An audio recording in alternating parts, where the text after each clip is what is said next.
What's going on, everybody? Mortem here, this time bringing you a look at Mechajammer, an upcoming kind of cyberpunk dystopian CRPG. Now, it's very much so kind of rooted in the 80s. It has like an 80s action film vibe to it. It was fairly recently announced at the PC gaming show, and there is currently a demo of it available on Steam.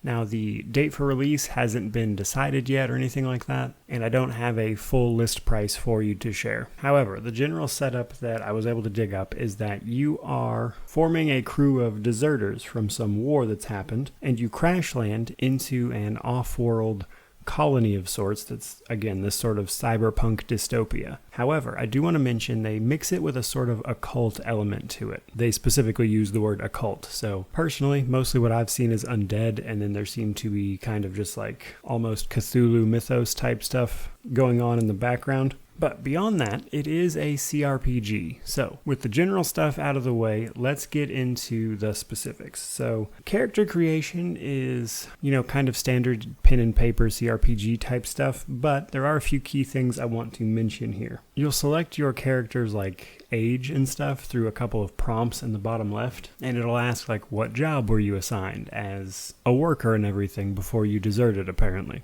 And this will give you proficiencies and stuff, and then it'll actually kind of let you give a general age for your character with you can basically say, are you 18 or not? So if you're a teenager, that'll limit what you can do with your stats and stuff on the right side of the page, and this kind of just goes on and on with the age. Each age group has various limitations for max rolls and stuff on dice, because on the right here, instead of pumping points into something to get modifiers, we actually just drag the dice down, and that kind of shows the extra dice we'll get when doing that thing. However, depending on the age and stuff you picked, there might be a limit on how many of those dice you can actually put on any one thing. So there's the general attribute type stuff, and then there is the skills stuff on the far right here. Don't want to go into specifics because this is just a demo, and honestly, it might be subject to change. But after that, we kind of get thrown into the demo, and we get pulled out of some sort of hard drive type thing for human beings. It's a little vague on what it is exactly. But then we get thrown into conversation with someone we apparently know, and conversation is done through these whole screen text bubbles and stuff, which is certainly pretty interesting, especially given the art style. And that leaves us with the last thing I really want to talk about right now, and really all I can talk about with what's available in the demo, is the combat. Mechajammer uses what is called simultaneous turn-based combat.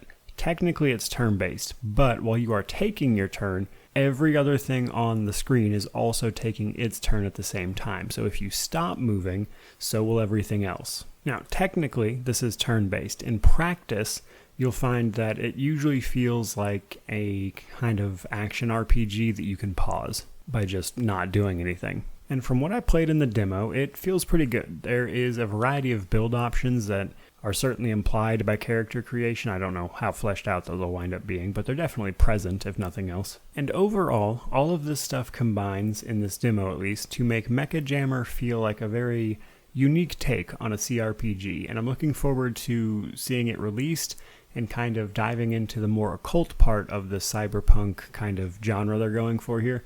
And personally, the occult part is what interests me the most. But there you go, guys, just kind of a look at Mechajammer, some of the things you can do, some of the systems at play. If you enjoyed the video, please remember to like, comment, subscribe, all that YouTube jazz. But regardless of any of that, truly, just thank you so much for watching. May you wander in wisdom and have an amazing day.